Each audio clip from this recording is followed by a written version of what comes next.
বুঝেন না? একটু বুঝেননি? ভালো লেগেছিল? ভালো লেগেছে না? যদি ভালো লেগেছে তাহলে তো কাজ হয়ে গেছে। জি, ভালো লাগে না? এবার বুঝার চেষ্টা করেন, দেখেন বুঝতে পারবেন। আমি একটু হালকা করে বলি, মানে হালকা ভাষায় আসামিটা বলছি, তাহলে বুঝতে পারবেন। সবাই বুঝার চেষ্টা করেন, দেখেন বুঝতে পারবেন। আজরাইল আহিব। হ্যাঁ বলেন, বুঝতে পারছেন কিনা? এবার বুঝতে পারেননি? আজরাইল আহিব, তোকে লগে ধরিব, সেদিনা বুঝিবি তই, যাব হে লাগিব অকলে অকলে। কবরে কেউ সঙ্গে যাবে না একা? সবাই বলুন, একা না সঙ্গে কেউ যাবে? একা একা একা, অকলে অকলে যাব হে লাগিব অকলে অকলে, চাই থাকিব রই রই, সেদিনা বুঝিবি তই, এ বান্দা হ সেদিনা বুঝিবি তই। জাহান্নাম যাওয়ার কারণ চারটা বললাম। এবার একটা হাদিস আপনাদের সামনে তুলি, কি গুনাহ করলে কি শাস্তি হয়। এই হাদিসটা লম্বা, এটা সময় নিয়ে শোনার চেষ্টা করুন, বুঝার চেষ্টা করুন। জাহান্নাম কত জটিল, শাস্তি কত কঠিন শুনেলেন। নবীজি কোন একদিন স্বপ্নে দেখছেন দুটি ফেরেশতা নবীজিকে এসে বলছেন, ইয়া রাসূলুল্লাহ, নবী গো চলুন চলুন, ওই যে বিশাল উঁচু উঁচু পাহাড় চলেন। নবীজিকে জাহান্নামের দিকে নিয়ে যেতে লাগলেন। নবীজি বলছেন, আমি যখন যেতে লাগলাম হঠাৎ করে আমার কানে যেন কান্নার আওয়াজ ভেসে আসলো। কারা যেন কান্না কাটি করছে, আর্তনাদ করছে, বিকট আওয়াজ করছে, বাঁচাও বাঁচাও বলে যারা কান্না কাটি করেছে, আমি কান্নার আওয়াজ নবী শুনতে পেলাম। থাকতে না পেরে জিব্রাইলকে বললাম, জিব্রাইল তুমি বলো এরা কারা, কেন তারা কান্না কাটি করে, তুমি বলো। জিব্রাইল, মান হাউলাই, এরা কারা, কিসের কারণে কান্না কাটি করে, বিকট আওয়াজ করে, আর্তনাদ করে, জিব্রাইল তুমি বলো। জিব্রাইল আমিন বলছে, নবী আপনি আরো আগে চলুন, আপনাকে জানানো হবে। যেতে যেতে যেতে যেতে নবীজি বলছেন, আমি জাহান্নামের ভিতরে দেখলাম কিছু মানুষের পা গুলোকে আকাশের দিকে বাঁধা আছে, কিছু মানুষের পা গুলোকে আকাশের দিকে বেঁধে রেখেছে, আর তাদের মাথা মুখমণ্ডল যেন জমিনের দিকে মাটির দিকে রয়েছে। পা গুলোকে উপরে বাঁধা রয়েছে, মাথা মাটির দিকে। এই উল্টো করে রাখার কারণে নবীজি বলছেন, আমি দেখলাম ওদের মুখগুলো চিরে চিরে চিরে চিরে রক্ত বার হচ্ছে, নাক মুখ দিয়ে যেন পানির মতন রক্ত ঝরছে, ওদের পা গুলো উপর দিকে বেঁধে রেখেছে। নবীজি বলছেন, আমি যেন থাকতে পারছিলাম না, না থাকতে পেরে জিব্রাইলকে বললাম, জিব্রাইল তুমি বলো, মান হাউলাই, এরা কারা, কিসের কারণে তাদের পা গুলো উল্টো করে রেখেছে, কেন তাদের মুখ দিয়ে ফেটে ফেটে রক্ত বার হয়, তুমি বলো। জিব্রাইল আমিন বলেন, ইয়া রাসূলুল্লাহ, ইয়া হাবিবাল্লাহ, ও দয়ার নবী গো আপনি শুনলেন এরা কারা? আল্লাহর ওই সমস্ত নাফরমান বান্দা বান্দীরা, ওই সমস্ত পাপিষ্ঠ গুনাহগার বান্দা বান্দীরা যারা রমজান মাস পেয়েছিল, দিনের বেলায় ইফতারের আগেই যারা ইফতার করেছিল, মানে রমজান মাসে দিনের বেলা খাবার খেয়েছিল, ফরজ রোজা যারা রাখে নাই, ওই সমস্ত বেরোজাদারের দলেরা আল্লাহ টেনে হিচড়ে জাহান্নামের আগুনে ফেলবে, ওদের উল্টো করে টাঙিয়ে রাখবে। এরা মাথা ঠুকে মরে গেলে জান্নাতে যাবে না, পাবে না, পাবে না। তোমরা ভুলে গেছো বীর শহীদের নাম, তারা জান্নাতের ফুল বাগেতে, তারা জান্নাতের খুশবাগেতে অতিথি ভ্রাম্যমান, রাহে লিল্লাহ করছে তারা জীবন কোরবান, রাহে লিল্লাহ করছে তারা জীবন কোরবান। তোমরা ভুলে গেছ বীর শহীদের নাম। একবার সবাই তাকবীর দেন, লিল্লাহি তাকবীর। এখন আপনারা বলুন, আমাদের সমাজে বেরুজাদার আছে না নাই? নাই আপনার দিকে? তো এতগুলো লোক মুখ বন্ধ করে বসে আছে। আপনারা একটু বলুন, আপনাদের দেশে বেরুজাদার নাই? ছি ছি ছি ছি ছি। শোনেন, কথাটা ভালো করে বুঝেন। এটা আমার বলার নাই, তারপরেও বলছি। খালি হ্যাঁ না বলবেন আপনারা, তাহলে বুঝবেন না ওই মাল এই দেশেও আছে। আমার দেশে যখন রমজান মাস শুরু হয় ভাই, তখন কিছু কিছু নতুন নতুন রোগের নাম শুনতে পাওয়া যায়। আপনার দিকে আছে? হ্যাঁ না বলুন একবার। আছে কিছু লোক হাতির মতন মোটা, রোজা রাখবে না, বলছে বলিস আমার গ্যাস হয়ে গেছে। আছে না? হ্যাঁ না বলেন। এরা বহুত আছে, বহুত আছে, বিলকুল আছে। আপনাকে দেখাচ্ছি, শুনেন, এদিকে শুনেন। এই যে ইসলামিক আরিফ এসছে আজকেও, ও একটা প্রোগ্রামে ছিল আমার সঙ্গে, সাইথিয়াতে না আহমদপুরে। আহমদপুরটা কোথায় জানেন? বীরভূমে। আহমদপুর স্টেশনের পাশে একটা জালসা ছিল, একদম স্টেশনের ট্রেনের আওয়াজ, মানে মাইকের খবর রাতে শুনতে পাওয়া যায়, যে প্ল্যাটফর্মের খবর। ওই আশেপাশে একটা জালসা করছিলাম, ওরই আশেপাশে রমজান মাসে। কথাটা ভালো করে শুনবেন। কাঞ্চনজঙ্ঘায় ট্রেনে গেলাম, তখন আমার গাড়ি ছিল না, 2 বছর আগের কথা বলছি। তো আসরের পরে আমি মসজিদে ঢুকলাম, মসজিদের প্রোগ্রাম, রমজান মাস। তা আমি গিয়ে বললাম, ভাই আগে বাথরুম পায়খানা দেখান, পেশাব পায়খানা সেরে তারপর উজু করে নামাজ পড়ে আমি ইফতারে বসবো। মানে রমজান মাসের প্রোগ্রাম, ভালো করে বুঝবেন কথাটা। তা আমাকে পায়খানাতে নিয়ে গেছে, বুঝলেন। তো পায়খানার গেটে আমি দাঁড়িয়েছি, মানে ভেতরে একজন আছে আর কি। তবু বাড়ালে আমি ঢুকবো, সিরিয়াল চলছে, জাল সাথে যেরকম সিরিয়াল চলে। তো অনেকক্ষণ দাঁড়িয়ে থাকার পর এরকম দামরা শরীর একদম হাতির মতন হয়ে আছে, 30-32 বছর, মানে একদম দামরা পাঁঠার মতন আর কি। 30-32 বছর বয়স হবে, মানে অনুমান করে বলছে আর কি। ও বের হলো, এবার আমি ঢুকলাম। সুবহানাল্লাহ, যখন পায়খানাতে ঢুকে দরজা লাগিয়েছি ভাই, বসার আগে আমি উরে গন্ধ, আর বসতে পারলাম না, বেরিয়ে এলাম। কিসের গন্ধ ভাই? কিসের গন্ধ? সবাই বলুন, বিড়ি। এটা কোন মাসের গল্প চলছে? রমজান মাস। মসজিদের পায়খানা, 32-35 বছর বয়স, এরকম পাঠার মতন দামরা হয়ে আছে, পায়খানাতে মাল সাপ্লাই করে চলে এসছে। কথা হ্যাঁ কিনা বলুন? এরকম কিছু চিটিংবাজি আছে না? নাই একটা হ্যাঁ না বলুন? বহুত লোক আছে রমজান মাসে রোজা রাখে না, কিন্তু চুরুক চুরুক বিড়িটা নেই। কি নাই আপনার দেশে? বহুত আছে, লজ্জা লাগে না? মাবুন শুনেলেন, তাহলে যারা রমজানে রোজা রাখবে না, নবীজি বললেন জাহান্নামে উল্টো করে টাঙিয়ে রাখা হবে, কোনো উপায় নাই। দ্বিতীয় নম্বর, নবীজি বলছেন আমি জাহান্নামে আরো আগিয়ে গেলাম। যেতে যেতে যেতে যেতে একটা নদী দেখতে পেলাম। ওই নদীতে কোনো পানি নাই, ওই নদীটাতে কোনো দুধ নাই, কোনো পানি নাই। ওই নদীতে রয়েছে পচা দুর্গন্ধ রক্ত, এত দুর্গন্ধ যেখানে দাঁড়ানো যাবে না। নবীজি বললেন ওই পচা দুর্গন্ধ রক্তের নদীতে কিছু মানুষেরা হাবুডুবু খেতে খেতে খেতে খেতে উপর দিকে উঠে আসার চেষ্টা করছে। উপর দিক থেকে ফেরেশতারা পাথর মেরে তাদের আবার পচা রক্তের নদীতে নামিয়ে দেয়। এত দুর্গন্ধ, দুর্গন্ধের জ্বালাই দাঁড়ানো যায় না।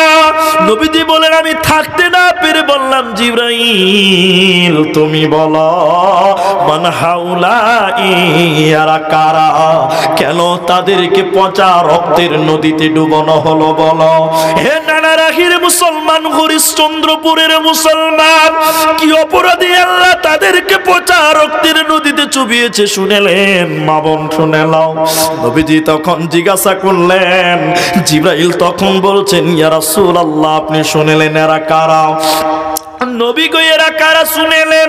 আল্লাহর ওই সমস্ত নাফরমান বান্দা বান্দিরা, ওই সমস্ত গুনাহগার পাপিষ্ট মানুষেরা যারা সুদের টাকা দিত, যারা সুদের টাকা নিত, যারা সুদের টাকা দিত, যারা সুদের টাকা নিত, ওই সুদ খানেওয়ালা আর সুদ দেনেওয়ালা উভয়কে আল্লাহ জাহান্নামে চুবিয়ে রেখেছে রক্তের নদীতে। ও নবী হে, এরা জান্নাতে যাবে না, পাবে না, পাবে না। একটু জোরে বলুন, দেশে সুদের ব্যবসা আছে না নাই? জি জি জি জি। আচ্ছা আপনারা বলুন, গ্রুপ লোন বুঝেন? গ্রুপ লোন, হ্যাঁ, গরিব বন্ধন, বন্ধন আছে হ্যাঁ না বলুন? জি জি জি। আপনারা জোরে কথা বলতে বলছি কেন জানেন? আমাকে সুবিধা হবে। আর এই যে ভিডিও চলছে, তখন বলছে রাত 12টা মুলবি একাই ব্যাক ব্যাক করছিল মনে হয়। আমাদের দেশেও সুদের ব্যবসা আছে, বিশেষ করে গ্রুপ লোন। কি আপনাদের নানা রাহিতা নাই? জি, সব গায়ে আছে। শুনেন শুনেন, ওলামারা আছে, 1 টাকা সুদ খেলে 36 বার মায়ের সঙ্গে জেনা করার গুনাহ আমলনামায় হবে। বলুন নাউজুবিল্লাহ। ছি ছি ছি, কি অবস্থা! নিজেরা সুদের সঙ্গে জড়িয়ে আছে, নিজের স্ত্রী, কন্যা, মা বোনকেও মাফ করলাম না, তাদেরকে জনতা ব্যাংক, রূপালী ব্যাংক, গ্রুপ লোন, বন্ধন ব্যাংক, একটু হ্যাঁ কিনা বলুন? ছি ছি ছি, কি হবে! বর্তমান মেয়েদেরকে সুদের ব্যবসাতে নামিয়েছে। ইহুদিদের একটা বিরাট বড় ব্যবসা ছিল, সেই ব্যবসাটার নাম হলো সুদ। যেন সুদ দিয়ে গরিব মানুষদেরকে কাবু করে রাখতো। যার কাছে সুদ নিবেন তার উপরে কথা বলতে পারবেন না, সবসময় তার অধীনস্থে আপনি থাকবেন। ইহুদিরা সুদের কারবারি করত। বর্তমান মুসলিম কি আর হিন্দু কি আর খ্রিস্টান কি আর বাঙালি কি বিহারি কি, প্রতিটি গ্রামে, প্রতিটি এলাকাতে, প্রতিটা পাড়া নারী পুরুষ গ্রুপ লোন, বন্ধন লোনের সঙ্গে জড়িয়ে গেছে, সুদের কারবার চলে গেছে। নবীজি বলছেন এরা কোনোদিন জাহান্নাম জান্নাত যাবে না, এরা পচা রক্তের নদীতে হাবুডুবু খাবে। বোন আমার, স্বামীকে বলুন তওবা করে বন্ধন লোনের টাকা একদিনে পরিশোধ করে তওবা করে ফিরে আসতে হবে। জাহান্নাম দাও দাও করে জ্বলবে, সেদিন কোনো উপায় রবে না। মেয়েরা এখন দেখবেন প্রতি সপ্তাহে বলছে খালা কোথায় যাবে? সার এসছে, সার।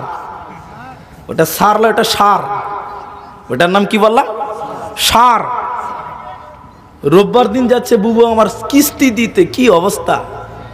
ছি ছি ছি ছি ছি ছি।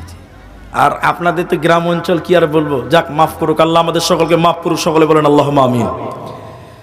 মা আমার, বোন আমার, এক নজরে দৃষ্টিপাত করুন। আপনাকে বলতে চাই যে সুদের ব্যবসা করা হারাম, জাহান্নামের কারণ। এবার কোরআনে চলুন, কোরআনে চলুন, কোরআনে চলুন।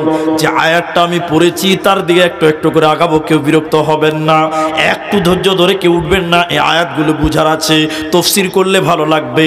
আল্লাহ তাবারাক ওয়া তাআলা বলেন ইন্না জাহান্নামা কানাত মিরসাদা। নানা রাহির মুসলমান, আল্লাহ কোরআনে বলছেন ইন্না জাহান্নামা কানাত মিরসাদা, নিশ্চয়ই আমি আল্লাহ জাহান্নাম গোপন ফাঁদ বানালাম। উট পেতে বসে আছে জাহান্নাম। কেন কেন কেন জাহান্নাম আল্লাহ রেডি করে রেখেছেন? কেন, কাদের জন্য আল্লাহ রেডি করেছেন? আল্লাহ কোরআনে বলছে লিতাগিনা মাআবা, সীমা লঙ্ঘনকারীদের জন্য প্রত্যাবর্তন স্থল। যারা সীমা লঙ্ঘন করেছে, সীমা লঙ্ঘন মানে রাসূলের আদেশকে যারা অমান্য করে, আল্লাহর আদেশকে যারা অমান্য করে, তারা সীমা লঙ্ঘনকারী, তারা আবা। আল্লাহ কোরআনে বলছেন লিতাগিনা মাআবা, যারা অস্বীকার করেছে, সীমা লঙ্ঘন করেছে, ওদের জন্য আল্লাহ জাহান্নাম রেডি করেছে। এরা জান্নাতে যাবে না, পাবে না। সীমা লঙ্ঘন কাকে বলে? এই সলিমউদ্দিন শোনো, সলিমউদ্দিন শোনো, তুমি সীমা লঙ্ঘন কাকে বলে? আমি ভাই পায়ের উপরে পা তুলি না, আমি মাফ চেয়ে নিলাম, আমি পায়ের উপরে পা তুলি না। কেন তুলি না জানেন? তার কারণ আছে। অনেক বক্তা তুলে, আমি তুলতে লজ্জা করি, এই জন্য আমার সামনে আমার দাদুর বয়সের লোক বসে থাকে, আমি অনেকের পোতার বয়সের, অনেক আমার বাপের বয়সের লোক আছে, এখন তুললাম, মাফ করেন একটা বুঝাবার জন্য। সীমা লঙ্ঘন কাকে বলে কথাটা ভালো করে বুঝেন, বুঝাতে হবে তাহলে বুঝবেন। ইসলাম বলছে পুরুষ মরদ বেটা ছেলে, এই শোনো, ইসলাম বলছে তোমার পায়জামা প্যান্ট লুঙ্গি টাকনুর উপরে থাকবে। সবাই বলুন কোথা? টাকনুর উপরে। কিন্তু এখন বলুন ছেলেদের জিন্সের প্যান্ট উপরে না নিচে? নিচে। তাহলে লঙ্ঘন, এটাকে কি বলে? কথা বলে না, লঙ্ঘন করা।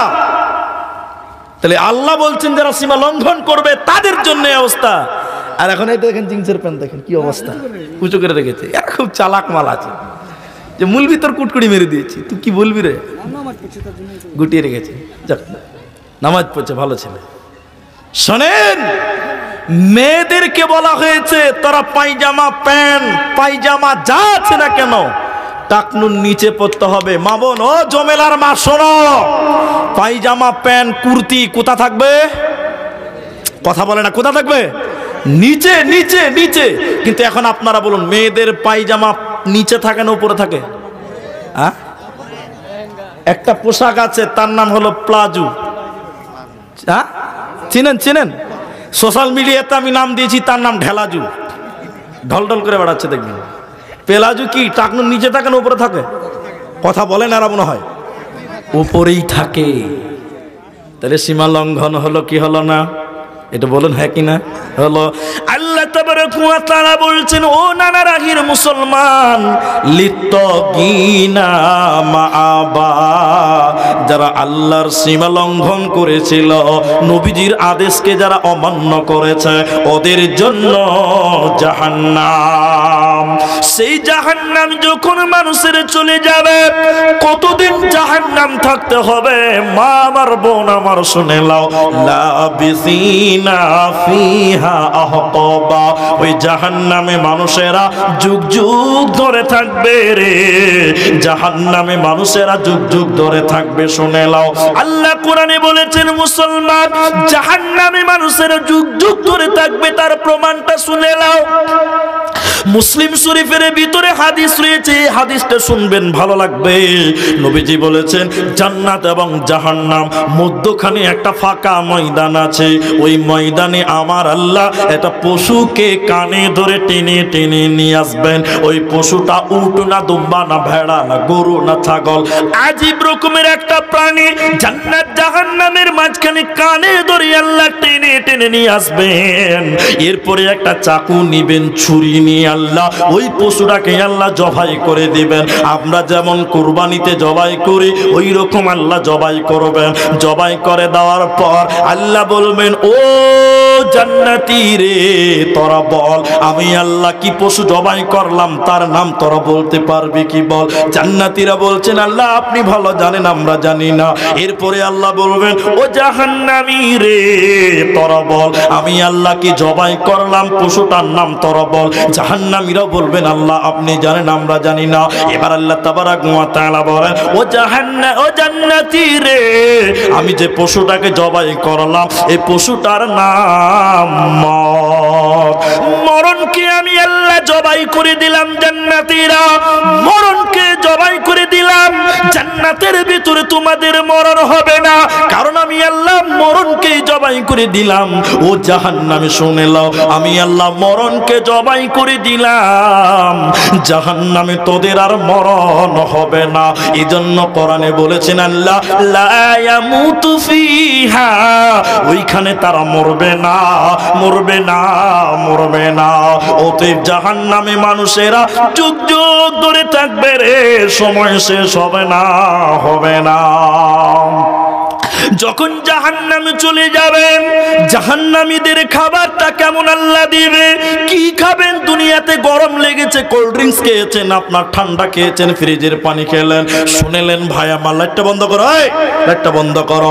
জাহান্নামে যখন চলে যাবেন, জাহান্নামীদেরকে কি খাবার দিবে শুনে নাও। ভাত খাবেন, রুটি খাবেন, পরোটা খাবেন, বিরিয়ানি খাবেন, না কি খাবেন শুনে নাও। আল্লাহ বলছেন জাহান্নামী রে, আমি তোদের ঠান্ডা খাবার দিব না। জাহান্নামী আল্লাহ ঠান্ডা খাবার দিবে না। যখন জাহান্নামে চলে যাবেন, জাহান্নামের গরমের কারণে মানুষের কলিজা শুকিয়ে যাবে। নবীজি বলেছেন মানুষের পানি পানি, ঠান্ডা পানি বলে চিল্লাবে, মানুষের কলিজাটা গলার কাছে চলে আসবে। কুকুর দেখবেন ক্লান্ত হলে জিভটা বের করে লালবাল লালবাল করে। জাহান্নামীরা জাহান্নামে কাঁদবে আর বলবে আল্লাহ পানি দাও, পানি দাও, পানি দাও। আল্লাহ কোরআনে বলেছেন কেমন খাবার জাহান্নামীদের দিব, ইল্লা হামিমা ওয়া গাসসাকা। জাহান্নামীদের ফুটন্ত পানি, জ্বলন্ত পানি জাহান্নামীদেরকে দেওয়া হবে। সেই পানি খাওয়ার সঙ্গে সঙ্গে ভিতরের নারী বুড়ি পচে যাবে। জাহান্নামীরা কাঁদতে কাঁদতে বলবেন আল্লাহ পানি দাও, ঠান্ডা খাবার দাও। আল্লাহ কোরআনে বলেছেন ফুটন্ত পানি আল্লাহ দিব, ঠান্ডা খাবার জাহান্নামীদের দিব না। জাহান্নামীরা জিভ বের করে কাঁদতে কাঁদতে বলবেন আল্লাহ একটু পানি দাও, পানি দাও। আকাশের দিকে আল্লাহ তাকাবে, আকাশের দিকে জাহান্নামীরা তাকাবে, দেখবে আকাশে মেঘ রেডি হয়ে গেছে, বৃষ্টি রেডি হয়ে গেছে আকাশে। জাহান্নামীদের মনটা বড় হবে, এইবার আল্লাহ পানি দিবে, আমরা আত্মা ঠান্ডা করব। এবার জাহান্নামীরা আকাশের দিকে হা করে থাকবে, উপর দিক থেকে পানি পড়বে, এত গরম পানি। ওই পানি খাওয়ার সঙ্গে সঙ্গে জাহান্নামীদের পেটের নাড়ি ভুঁড়ি এবং কলিজাগুলো পায়খানার রাস্তা দিয়ে বেরিয়ে যাবে। জাহান্নামী